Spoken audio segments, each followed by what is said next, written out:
Welcome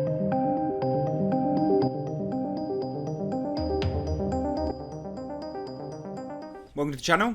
Saw this, thought it was very, very interesting. Very, very surprising. Rian Johnson apparently wished he could have had test screenings for The Last Jedi. Really odd, because this is a man that was very adamant about his direction for the film.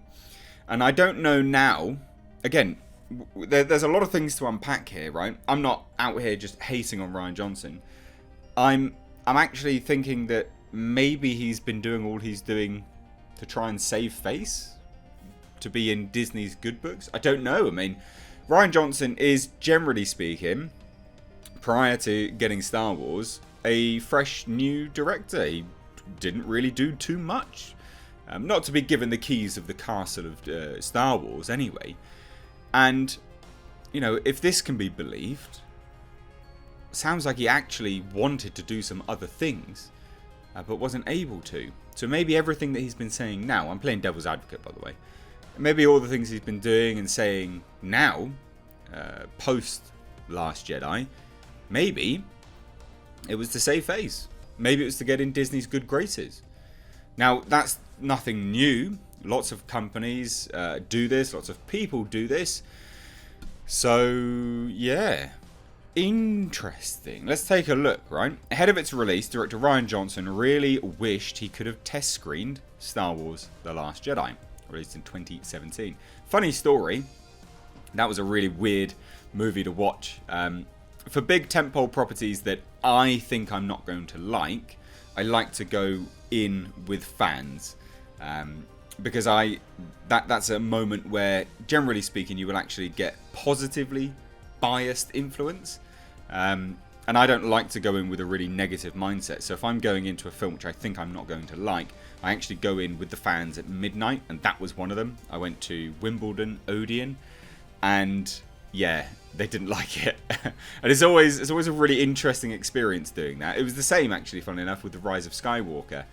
That was one where I thought, I know I'm going to hate this movie. Let's go in and watch it with the fans, and hopefully their buzz really, you know, sway me, or at least get me closer to the middle, because that's obviously, you know, I want to look at it objectively rather than super subjectively.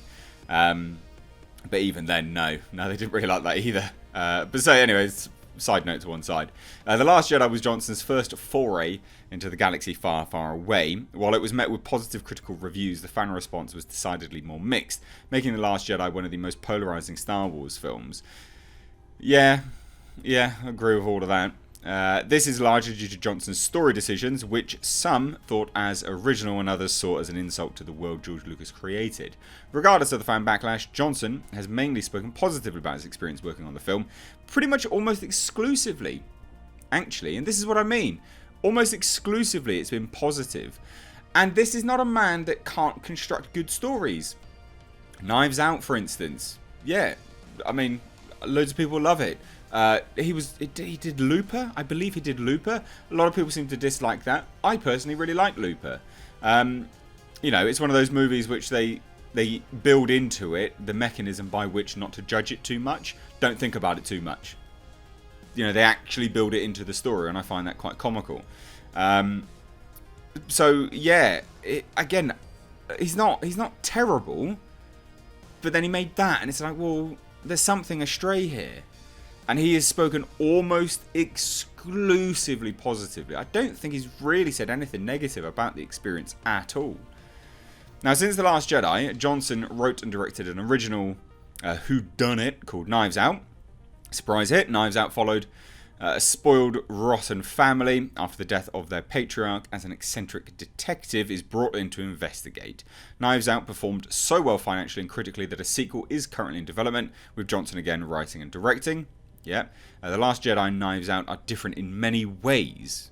Again, that's the thing. Though both feature Johnson's signature twists on classic stories and genres. Yes and no, because The Last Jedi didn't technically really have too many twists. It was just really just dumb decisions. It was like taking something and going, well, we'll just try and subvert this for the sake of subversion, because reasons, I guess. It's not, you can't really, you know, pair them up. They're not the same, are they? Now continues and says, as the part of recent home releases of Knives Out, Johnson spoke a bit more about the process behind making the murder mystery film. One of the things that seemed to help him was a test screening that allowed him to see what worked and what didn't. Now this is important because it says, according to Johnson, he wasn't able to do that for The Last Jedi, though at one point he wanted to. And he said, and I quote, "It was like a party in the theatre. It was really fun. It was like the first time I was like, wow, this actually plays, this is good," which is really nice. And that's something on Star Wars, you can't test screen Star Wars movies for a lot of different reasons. I've always hated test screening. And when we were making Star Wars, at a certain point in the process, you're like, God, I would give my left arm to put this in front of 300 people in Burbank and just see how it plays. So it looks like Disney doesn't do test screening specifically for Star Wars. But then that kind of goes against what we've already heard already, because they have done test screenings in the past. This is super. It's like a mind meld of nonsense right here.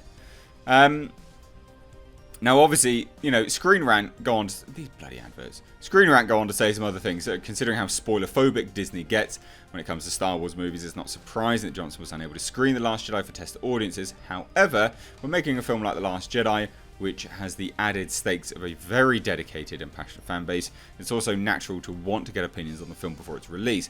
A test screening would have helped Johnson tweak some things, blah, blah, blah. But so this kind of goes against what we know anyway, because The Rise of Skywalker, I'm fairly certain The Rise of Skywalker had some test screenings. So there's a few things to unpack here. I don't necessarily think Rian Johnson's a terrible director or writer. He's really not. Like, he does actually have some genuine skill. So where does the blame lie for this? You know, I mean, ultimately, I've consistently said across the years now, the ultimate blame lies at the top. It has to, because they're the decision makers.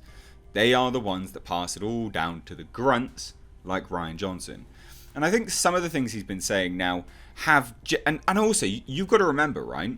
This is a man that went on the offensive after the movie's release. This is a man that was really, really just lashing out at people. And it looks like he may have been just, you know, painted into a corner. You know, it's like a tiger in a corner before it's about to die. It lashes out. It's so dangerous and all this kind of stuff, right? Same kind of thing. Maybe he... And again, I'm playing devil's advocate for this whole video. I know there's the other side of it. But maybe he was told, no, you can't do this. This is how it is. Do it. Maybe. Just maybe. Because then it starts to make sense, doesn't it? You know, why was he so offensive on Twitter? Why was he so, you know, hunting down people that didn't like his movie and lashing out at them? Very, very strange behaviour for a grown man to do anyway. And then there's you know, obviously there's the other bits and pieces here. You know, we've got some comments about, it says, this is a report on Bannon in the comments. It says, I'm a little flabbergasted, that's a great word, regarding Johnson's claims that Disney doesn't test screen Star Wars films. I probably shouldn't be given that deadline reported back in 2016 that Abrams' The Force Awakens was not shown in front of a test audience, and neither was Rogue One. True, but we've heard some reports of the new one was. However, J.J. Abrams did admit that Rise of Skywalker was shown at a friends and family screening. So we have heard some bits and pieces.